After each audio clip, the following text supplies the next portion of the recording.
이 복된 시간에 주시는 하나님의 말씀은 느헤미야 13장 23절부터 31절 말씀입니다. 느헤미야 13장 23절부터 31절 말씀입니다. 구약 749년입니다. 느헤미야 13장 23절부터 31절 말씀 한 절씩 교독하겠습니다. 그때 내가 또 본즉 유다 사람이 아스돗과 암몬과 모압 여인을 맞아 아내로 삼았는데 그들의 자녀가 아스돗 방언을 절반쯤은 하여도 유다 방언은 못하니 그 하는 말이 각 족속의 방언이므로 내가 그들을 책망하고 저주하며 그들 중 몇 사람을 때리고 그들의 머리털을 뽑고 이르되 너희는 너희 딸들을 그들의 아들들에게 주지 말고 너희 아들들이나 너희를 위하여 그들의 딸을 데려오지 아니하겠다고 하나님을 가리켜 맹세하라 하고 또 이르기를 옛적에 이스라엘 왕 솔로몬이 이 일로 범죄하지 아니하였느냐. 그는 많은 나라 중에 비길 왕이 없이 하나님의 사랑을 입은 자라.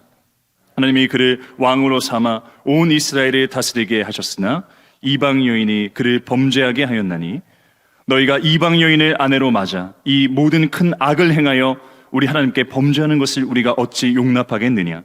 대제사장 엘리야십의 손자 요야다의 아들 하나가 호론 사람 산발랏의 사위가 되었으므로 내가 쫓아내어 나를 떠나게 하였느니라.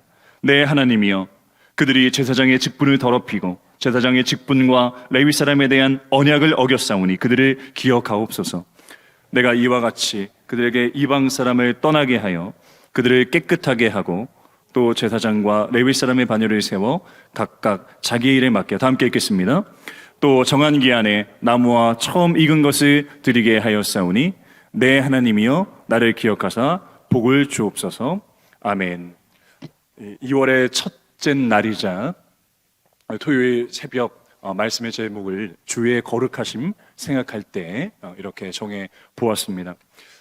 흰 담비라고 하는 동물이 있는데요.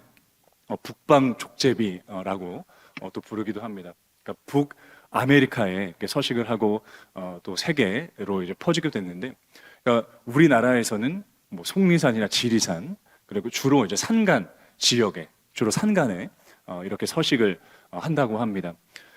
흰 담비 털이 좀 하얗고 저도 구글에서 검색을 해보니까 하얗고 참 이쁩니다. 근데 이 흰 담비의 속성은 무엇이냐면 자기 털이 많이 이제 희어서 그럴까요? 그러니까 털을 더럽히는 것을 싫어한대요. 뭐가 묻는 것을 싫어한다고 합니다. 그래서 이 북방족제비 흰 담비를 사냥하는 이 사냥꾼들이 머리를 낸 게, 꾀를 낸 게 무엇이냐면, 그러니까 이 어디에 사는지 그 굴에서 이제 들어갈 때에 그 굴에 그러니까 숯검정 같은 것들을 많이 이제 묻혀놓는다고 해요. 그러면은 이제 놀다가 막 이제 그 굴 입구로 모는 거예요. 사냥꾼들이 막 몰면은, 그러면은 거기에 숯검정 같이 많이 더러운 것들이 묻어 있으면 들어가지 않는다고 합니다. 그렇게 해서 잡게 되는 것이죠. 물론 이 흰 담비가 막 거룩을 추구하고 하기 때문에 자기가 더럽혀지는 것을 싫어한다, 뭐 그런 것이 아니라 원래 습성이 또 그렇겠죠.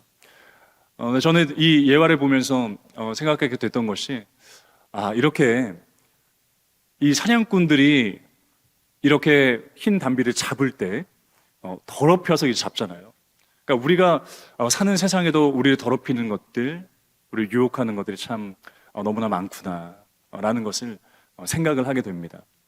그래서 우리가 늘 거룩을 따를 때에 이렇게 숯검정처럼 아주 덕지덕지 우리를 묻히게 하려는 것들이 너무나 많은 이 세대 가운데서 우리가 얼마나 깨어서 기도하고 또 거룩을 따라야 될까, 오늘 말씀을 준비하면서 또 우리가 대면하면서 생각을 하게 됩니다.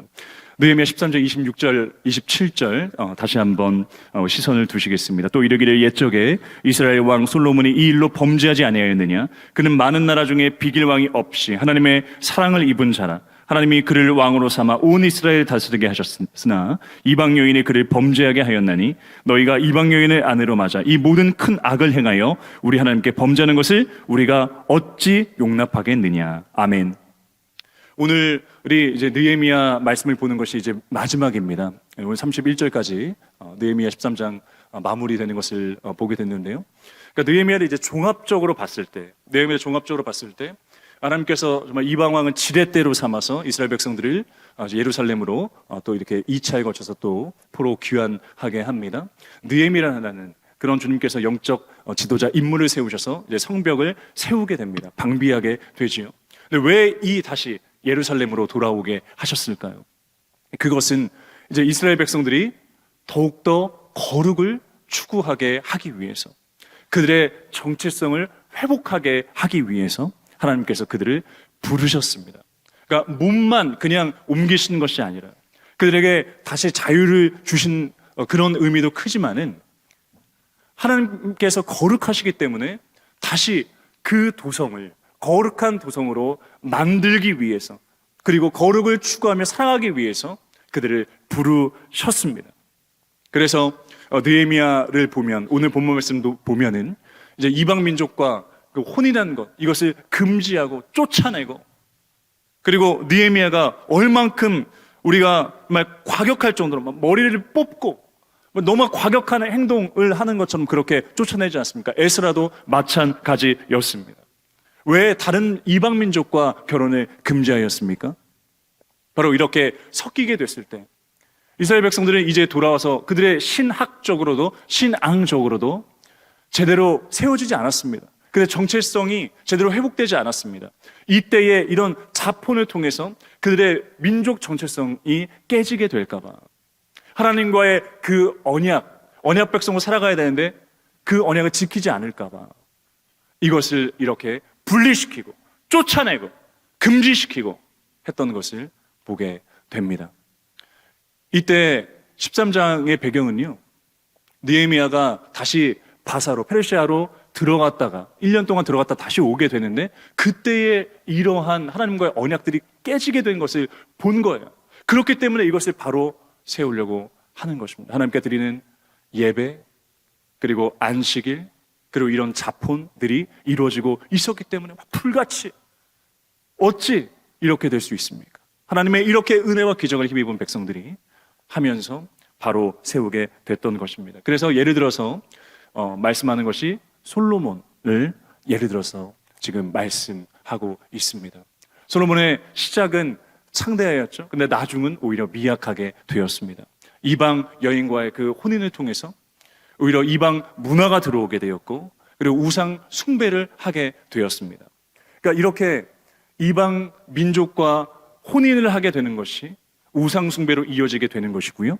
그리고 하나님께 부정하게 되는 그 결과를 초래하기 때문에, 하나님과의 이 거룩의 관계가 끈끈하게 유지되는 것을 파괴하기 때문에 이렇게 금지했고 강력하게 지금 외쳤습니다. 오늘 본문에서는 또 느헤미야가 이렇게 합니다. 28절과 29절 말씀. 대제사장 엘리야십의 손자 요야다의 아들 하나가 호론 사람 산발랏의 사위가 되었으므로 내가 쫓아내어 나를 떠나게 하였느니라. 내 하나님이여, 그들이 제사장의 직분을 더럽히고 제사장의 직분과 레위 사람에 대한 언약을 어겼사오니 그들을 기억하옵소서. 느헤미야는 제사장의 직분을 더럽힌 것을 아주 심각한 문제로 여깁니다. 레위 사람에 대한 언약의 문제, 하나님과 이 언약 관계가 잘 형성이 되어 있어야 되는데 이것을 어기는 것, 이것을 깨는 것, 굉장히 심각한 문제로 그렇게 여깁니다. 여기서 엘리야십의 손자가 산발랏의 사위가 되었다. 그러니까 대제사장의 그 가문이, 대제사장이 이 이방 민족과 혼인하게 되는 것을 보게 되는 것이죠. 그래서 쫓아내는 것이죠. 깨끗하게 해야 되기 때문에, 정화돼야 되기 때문에 이렇게 행했습니다. 그리고 백성들의 정체성, 그 언약 백성인 것을 깨닫고 언약 백성을 살아가기 위해서 하나님 기억하여 주옵소서 호소합니다. 하나님께 호소합니다. 그래서 오늘 우리가 첫 번째로 기도하실 때에 이 백성들을 하나님께서 다시 이 거룩한 도성으로 부르시고 다시 세우시고 회복시킨 그 이유를 우리가 붙들기를 원합니다. 바로 거룩을 추구하게 하기 위해서. 이방 민족과 섞였을 때에 그때 그들의 정체성을 제대로 지키지 못하고 또 우상이 들어오게 되고 또 제대로 안식일을 지키지 못하고 예배를 더 지키지 못하고 하나님께 온전히 드리는 11조 그 예물을 지키지 못하고 그러니까 하나가 무너지게 되면 모두가 무너지게 되는 것이죠. 그래서 우리가 함께 기도하실 때 하나님, 이 느헤미야의 이 개혁을 통해서, 그리고 오늘 이 마지막에서조차도 계속해서 정화를 일으키게 되는 것처럼 하나님, 먼저 저에게 정화를 일으켜 주시고 저희 가정을 회복시켜 주시고 정화를 일으켜 주시옵소서. 기도하셨으면 좋겠습니다. 우리가 정말 흰 담비, 이렇게 흰 털에 이 수검정이 묻는 걸 싫어한다고 그렇게 이야기를 하죠. 근데 우리가 거룩을 따르며 살려고 막 발버둥 치고 막 노력하고, 세상에 유혹하는 것들이 너무나 많습니다. 우리를 현혹시키는 것들이 너무나 많습니다. 무너지게 하는 것들이 있습니다. 이 설 명절 가운데도 우리가 이 친척들 만나고 가족들을 만났을 때에 그 동안은 내 정체성과 내 가치관을 잘 지키고, 또 어떤 때는 큰 소리도 치고 어떤 때는 내 주장도 잘하고 또 그렇게 됐지만, 가족들을 만났을 때 그냥 그런 진리를 말하고 가치를 말하는 것이 그냥 쏙 들어가요. 눈치를 자꾸 보게 되고요. 그리고 좋은 게 좋은 거라고 그냥 넘어가게 되는 경우가 너무나 많고, 모든 것들을 다 허용하게 되는 경우들이 너무나 많았습니다. 주님, 이때에 우리를 거룩한 자들로 부르시고 하나님의 거룩한 도성을 세워가는 그런 소명과 사명을 우리에게 주셨기 때문에, 하나님, 우리가 연약할 때에 하나님 안으로 우리를 이주시켜 주셔서 이스라엘 백성들을 다시 예루살렘으로 이주시키셔서 역사가 일어났던 것처럼, 우리는 힘이 없사오니 하나님 안으로 우리를 이주시켜 주셔서 놀라운 역사를 우리 가운데 행하여 주시옵소서. 기도하셨으면 좋겠습니다. 느헤미야 13장 30절 말씀입니다. 내가 이와 같이 그들에게 이방 사람을 떠나게 하여 그들을 깨끗하게 하고, 또 제사장과 레위 사람의 반열을 세워 각각 자기의 일에 맡게 하고. 제사장과 레위 사람들은 어떤 사람들입니까? 일반적으로 제사장이라고 하면 아론과 그리고 그의 아들들을 제사장으로 일반적으로 말씀 속에서 또 의미하고 우리가 그렇게 알고 있습니다. 그런데 이제 레위 사람들은 저는 이제 게그무라고 이렇게 외우는데, 게르손, 그핫, 무라리. 그러니까 이 사람들의 이제 자손들, 후손들, 이 사람들을 레위 사람들이라고 하는데요. 이들에게는 대표적으로 어떤 이제 임무가 맡겨지게 됐냐면, 제가 대표적으로 민수기 18장 18절에서 20절 말씀 읽어드리겠습니다. 이러므로 내가 이스라엘 자손 중 모든 처음 태어난 자 대신 레위인을 취하였느니라. 내가 이스라엘 자손 중에서 레위인을 취하여 그들을 아론과 그의 아들들에게 주어 그들로 회막에서 이스라엘 자손을 대신하여 봉사하게 하며, 또 이스라엘 자손을 위하여 속죄하게 하였나니, 이는 이스라엘 자손이 성소에 가까이 할 때에 그들 중에 재앙이 없게 하려 하였음이니라. 모세와 아론과 이스라엘 자손의 온 회중이 여호와께서 레위인에 대하여 모세에게 명령하신 것을 다 따라 레위인에게 행하였을 때 곧 이스라엘 자손이 그와 같이 그들에게 행하였더라. 이처럼 제사장의 역할을 맡았고, 제사장을 도와서 성막 또 성전의 모든 예배를 돕는 그런 역할을 했던 것이 바로 레위 자손들이었습니다. 그런데 이렇게 제사장과 레위인들 종종 같은 의미로 말씀 속에서 이렇게 쓰였는데, 특별히 이제 포로였다가 돌아왔던 포로 후기에 이 레위인들의 역할, 그러니까 오늘도 레위인의 반열을 따라 일을 또 맡겼고, 우리가 느헤미야를 통해서 이 레위 자손들이 어떤 역할을 했는지 보았습니다. 성전을 섬기는 역할이죠. 그러니까 또 기명을 맡았고, 그리고 또 이렇게 그 성전 가운데서 또 떡을 만드는 일과 또 찬양하는 일, 그리고 특별히 이제 돌아온 그 백성들에게 율법 해석자 역할을 했던 것이 이 레위 자손들이었습니다. 그런데 계속해서 우리가 이 느헤미야 마지막까지도 보게 되는 것은 깨끗하게 하여, 그러니까 레위 자손들이 해야 되는 역할은 백성들이 거룩을 따른 하나님, 거룩하신 그 하나님 앞에 온전한 거룩한 제사를 드리는, 거룩한 삶을 사는, 그것을 인도하는, 그것을 돕는 역할을 맡았지 않습니까? 이것이 마지막까지도 강조되고 있습니다. 그래서 느헤미야를 통해 우리는 거룩이라는 이 단어를 끝까지 보게 됩니다. 네, 사랑하는 여러분, 우리가 마지막이자 두 번째로 기도 제목을 드리고 함께 기도하고자 할 때에, 우리가 이 거룩, 하나님께서 거룩하시기 때문에 따르게 되는데요. 그런데 우리가 거룩하기 위해서 내가 무엇을 해서 거룩하게 된다라는 이 공식으로 생각할 때가 많습니다.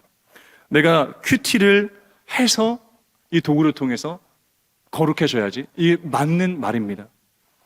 그리고 기도를 통해서 더욱더 거룩해지는 거 맞는 말이고요. 더욱더 찬양을 통해서, 그리고 이 세상의 시선을 두지 않고 주님께 고정함으로 또 거룩해지는 건 맞습니다. 그런데 우리가 왜 거룩한 백성으로 살아야 됩니까? 바로 하나님께서 거룩하시기 때문이죠. 하나님께서 거룩하시기 때문에 이 거룩을 명령하시는 것이고, 이 역할을 감당하는 레위 후손들에게 계속해서 이 일을 맡기십니다.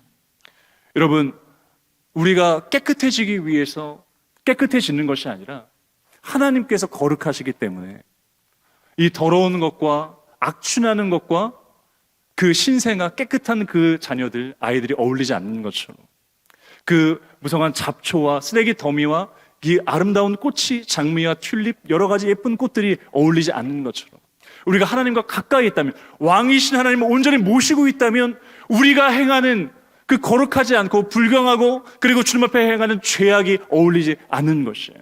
그래서 우리가 두 번째로 기도할 때, 우리가 왕이신 하나님을 온전히 모시고 고백할 때에, 우리가 내가 어떤 도구를 통해서 거룩해지는 것이 아니라 매일의 삶이 저절로 거룩하고 그 하나님과 어울리지 않는 것을 끊어내고 단절하는 그 삶, 그것을 통해서 하나님께서는 더욱더 우리에게 거룩을 추구하게 하시고 그것을 통해 반드시 일을 행하실 줄로 믿습니다. 우리 자녀들을 거룩하게 하시고 가정을 정화시키셔서 놀라운 정화 운동을 가정과 우리 사회와 우리가 속한 모든 것에 이루실 줄로 믿습니다. 기도하겠습니다. 하나님 아버지, 주의 거룩하심을 생각할 때 우리가 더욱더 거룩을 추구하며 나아가게 됩니다. 하나님이 거룩하시기 때문에 우리 하나님과 벗어겨 살고 하나님의 온전한 왕으로 모시면 저절로 우리가 더욱더 거룩을 추구하고 더욱더 하나님 기쁘신 것을 따라가는 줄로 믿습니다. 하나님, 아직도 끊어내지 못한 것, 단절하지 못한 것 완전히 끊어낼 수 있도록 도와주시옵시고, 나의 거룩을 추구하는 것을 통해서 막 몸부림치고 발버둥치는 것을 통해서 주여 정말 우리의 가정이 정화되게 하시고 내가 속한 모든 것이 거룩한 도성이 되어서 하나님의 일을 나를 통해서 이루시고 새해의 언약 백성으로 살아갈 때에 놀라운 언약을 성취하여 주시옵소서. 우리의 길이요 진리요 생명 되신 예수님 이름으로 기도드립니다. 아멘.